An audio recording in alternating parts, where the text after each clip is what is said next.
and took a long swallow of the cool drink. The way she was feeling, it probably should have been a mint julep at the very least. Maybe even straight bourbon. If the ominous tone of the letter she held was any indication, she had a feeling she was in for the fight of her life. Intuitive as always, Sarah picked up on her mood. "Dear, if you don't mind my saying so, you look a mite peaked. Is it the weather or is something wrong?" Tina shook her head. Grandmother Sarah regarded her critically. "Your nose is growing, child. Fibbing is not becoming." "I didn't say a word." "Exactly." "Okay, there is a problem, but it's nothing for you to worry about." Sarah's eyes narrowed and she retorted spiritedly, "Of course it is. I'm your friend, aren't I? If something has you all in a tizzy, then the rest of us certainly want to help." Tina didn't have the heart to explain that the rest of them were the problem. Grandmother Sarah was only the tip of the iceberg.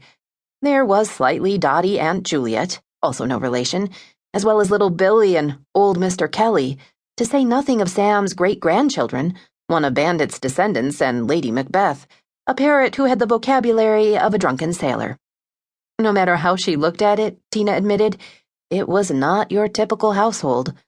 But that didn't mean she was breaking the law, although clannish, well-moneyed Palm Beach seemed to have a whole encyclopedia of etiquette and a long list of specialized zoning regulations all its own.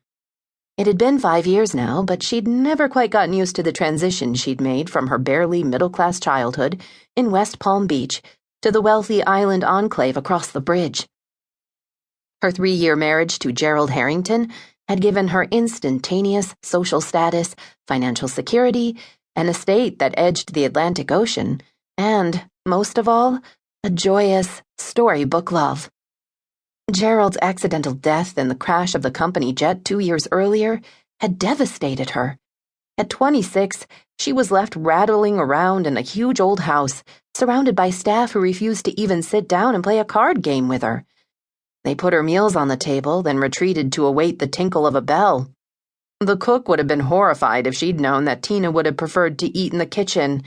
The butler would have been equally shocked if she'd suggested he join her at the imposing dining room table. As a result of their stuffy sense of station, she'd been faced with an intolerable loneliness at the end of every long, tiring day she spent at Harrington Industries.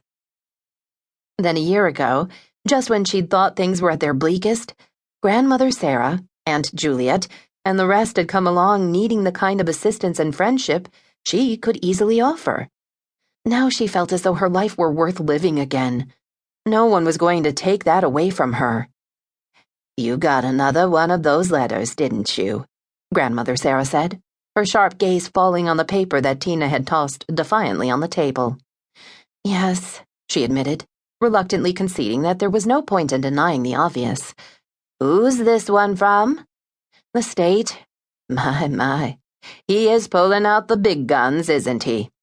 He, of course, was Drew Landry, her new neighbor, and the man behind this letter and a whole series that had preceded it.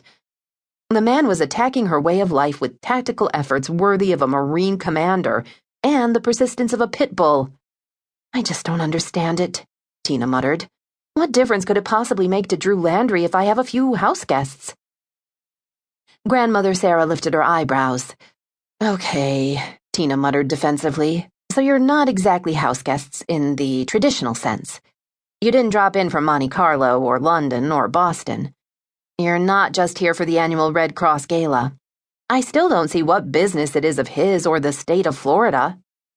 "Why don't you talk to him, dear? Explain about all of this. I'm sure he's a reasonable man." An image of Drew Landry flashed in Tina's mind. Her tall, dark, jet-setting neighbor with the formidable scowl and the well-toned, impressively proportioned body struck her as anything but reasonable.